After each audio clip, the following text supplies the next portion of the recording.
Hi, welcome to the LabCorner. I'm Andreas, and today I have our house number on in the lab. This is essentially an LED light. So there are a couple of LED lights on the top right here and on the bottom, and they are used to illuminate the number on that glass plate. Some days ago, those LEDs stopped working. And I was able to slightly bump against the light and they flickered. So it seems to be some kind of contact problem. I already tried to open that thing this morning, but I essentially failed, as you can see here. So the plastic is a little bit brittle meanwhile. But unfortunately, this light is not sold anymore, so I can't get a real replacement for that or an identical replacement for that. So that's the reason why I will now try to fix that. First of all, I'm going to open that. There is a screw right here, and there are two screws right here.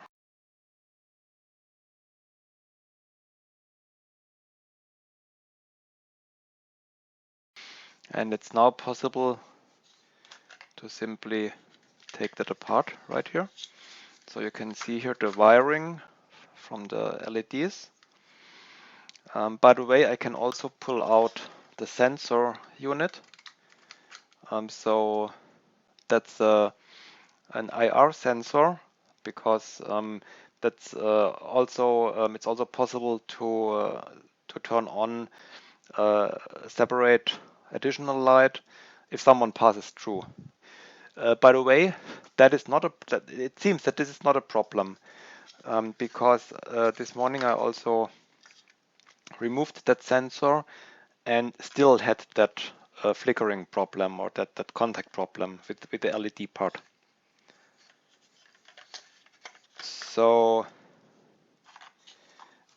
the real problem now is to remove those LED modules right here.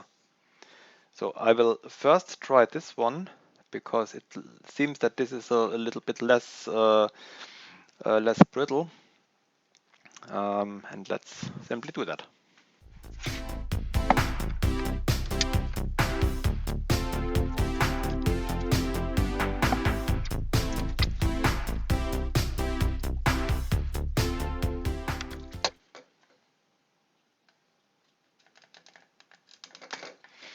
So it seems that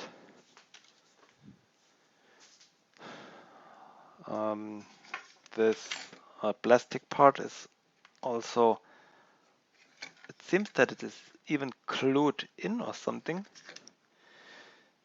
Now it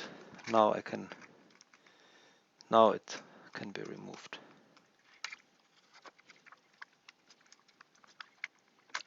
There. Yeah, there is indeed some kind of glue or even silicone in there, because since that is an outdoor light, it of course needs to be protected against rain.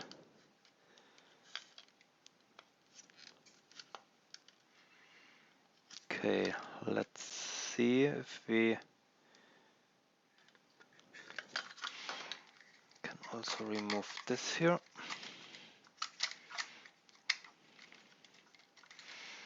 And I can even remove that connector from which is used for the sensor. So still the problem is that there is, yeah, now I can see it. Okay, so there is a, no, you can't, it's not really visible in the video, but you can that there is another cable, which makes it very, very difficult to completely remove everything. But let's see. There seems to be some ledge right here, which might. That is cool. That's cool. I didn't see that this morning. So that is quite cool. So maybe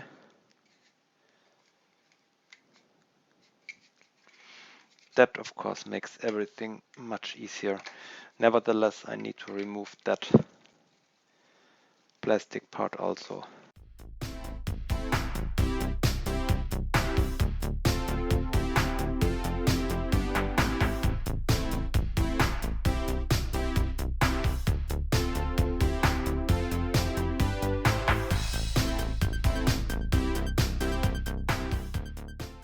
And now I can also remove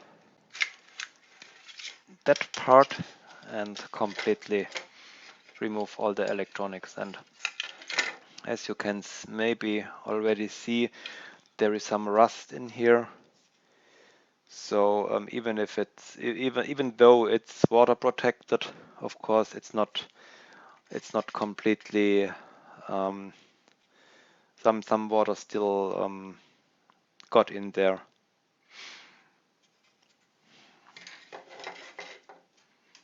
So I need to clean that all probably. But the bigger issue is the electronics. Let's have a look at that. So let's have a quick look at the schematic which I figured out. So those two blue boxes are the two stripes, the lower and the upper one with all the LEDs. And on each of those PCBs there are the LEDs, and each LED has a simple 1N4148 diode in parallel, and also each one has a 100 ohm resistor in series. So all the LEDs are wired in series, which means that, of course, if there is any broken wire or any broken PCB trace in that whole path, all of the LEDs do not work anymore. Even those two panels, so to say, are also wired in series, and these are the two connections on that controller board which are used to drive the LEDs. The other two wires are also soldered on that controller board, but they are simply connected. Those anti-parallel diodes suggest that the LEDs seem to be driven by an AC current rather than DC. So what I will do now is I will desolder those wires so that I will be able to check the two boards, the two LED PCBs. So these are the wires I've shown you on the board before. So you might see that these two here, the blue and the red one, are simply connected here, and the other two, so this and this one, seem to be the ones which drive that whole thing. So my suspicion is that especially that PCB, that LED PCB from the bottom part, which has some rust on it, might have a connection problem. So I will now desolder those and see if we can check that on the bench with a separate power supply. So usually it's a good idea to apply a little bit tin, fresh tin.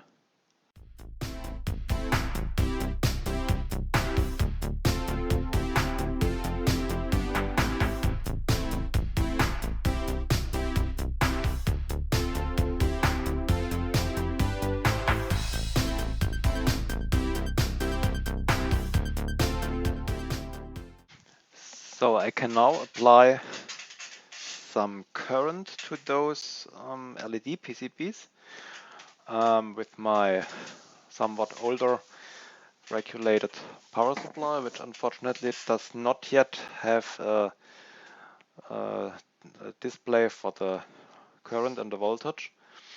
So I have to use an external voltmeter here, and I'm using those crocodile cables, which I made in another video. So let's see what happens if I apply this. So it seems that the voltage is still too low, which makes sense given the number of LEDs. Okay, as you can see, most of them are now on. So one LED seems to have a problem here, but at least the PCB itself is working, so there is no contact problem, even if I somehow bend it or slightly bend it or push against it. So that one seems to be, except for that one LED, seems to be fine. Let's check the other one.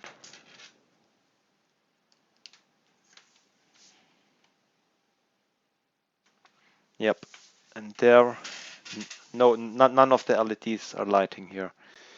So that indeed seems to be a problem, that this panel is simply broken.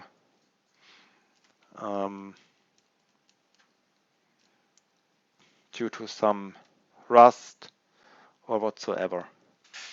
So what I will do now is to check all the individual LEDs.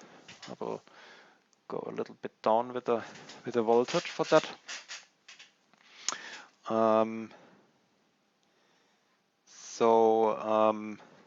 This one seems to be the first one. So let's see if I... Okay, so this one is still working. So until here, at least, it's working. Then this one seems to be the next one. Okay, so it's still working even though the LED is not on, but at least it seems to work.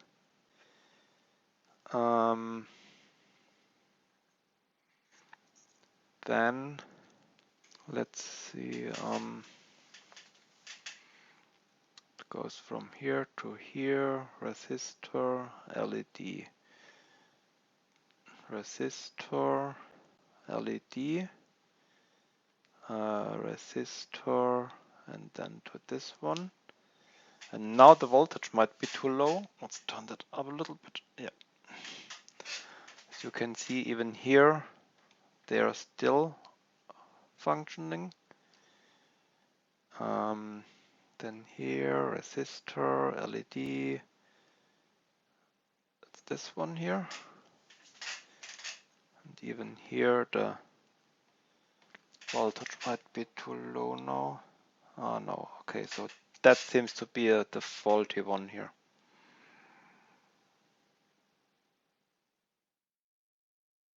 They are still working up to here. And, got it. I just recognized something which you might be able to see here. This resistor is missing one of its pins. So that certainly does not work anymore. So the first thing I will do is to replace this resistor. I don't have that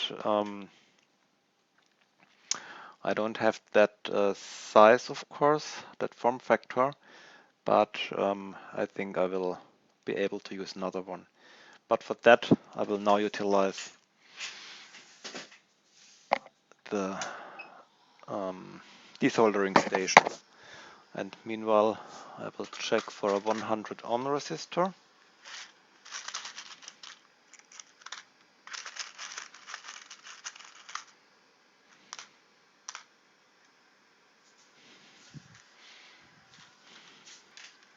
So it should be possible to fit that in also.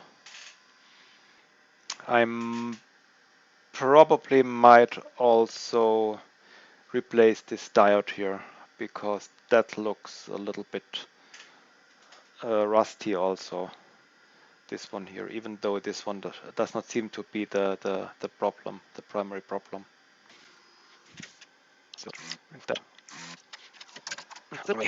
So I'm now putting in the new resistor.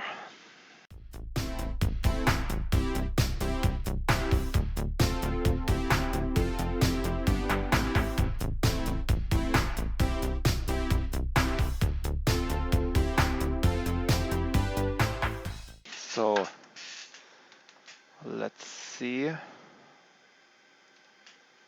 will happen now. Perfect. So at least it's working again. Still, not all LEDs are working. So it seems that those are simply broken also. So I don't have replacements for them. So the problem could be, so probably that's also an issue with that anti-parallel diode. Let's have a look at that, because I want to replace that anyway.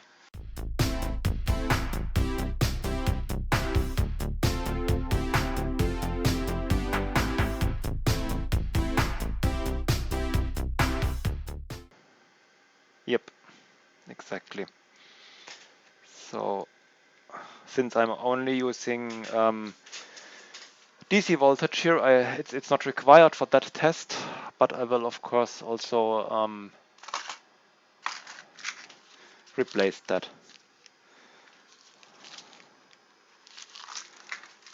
And I'm pretty sure I have a couple of them in stock.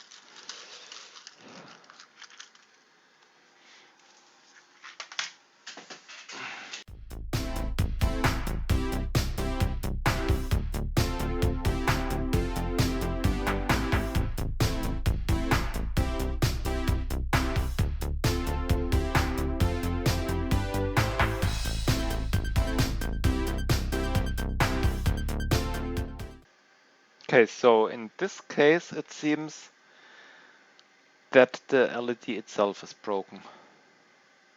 It probably doesn't matter now, because it's the LED simply has a shortage, which I cannot fix now. Okay, almost perfect. Besides those two LEDs, which are broken. I have now cleaned all the parts, and now I'm going to reassemble everything.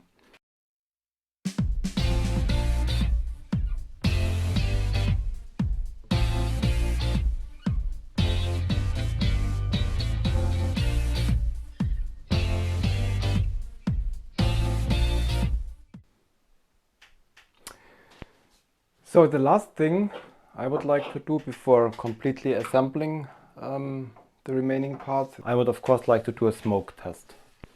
So let's see if those LEDs are working again.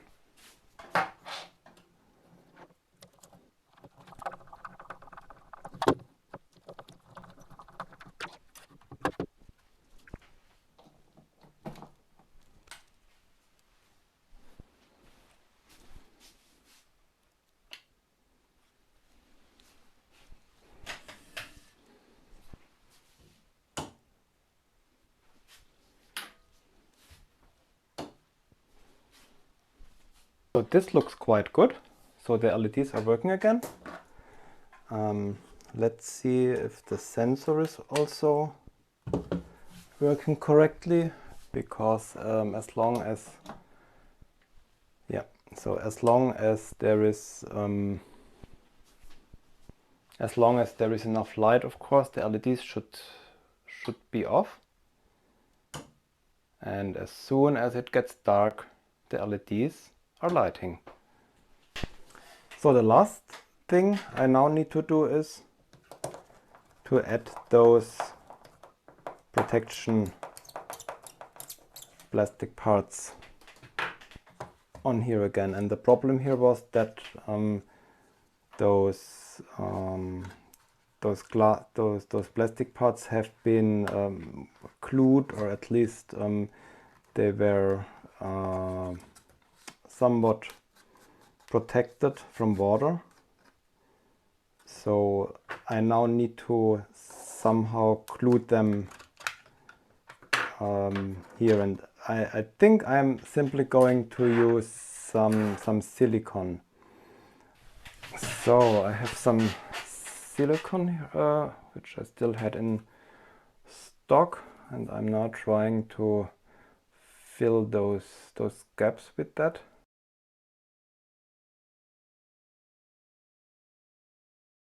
I'm now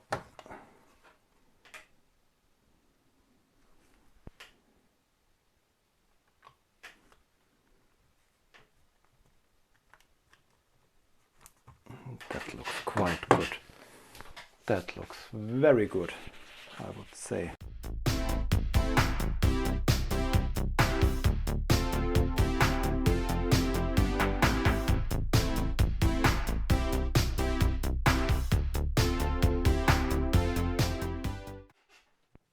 And I will now do the same with the upper part. Okay. Everything reassembled. 2 screws are still missing, so let's add them.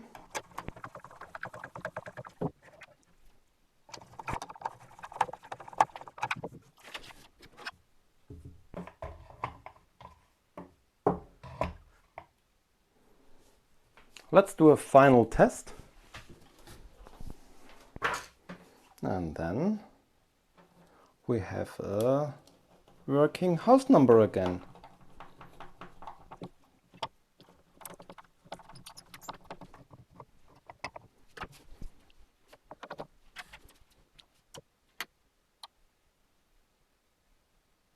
Perfect. So I think this repair was a success. Hope you liked this video. So if you did, give me a thumbs up. And of course, you can also give me a subscription. And hope to see you soon in the LabCorner.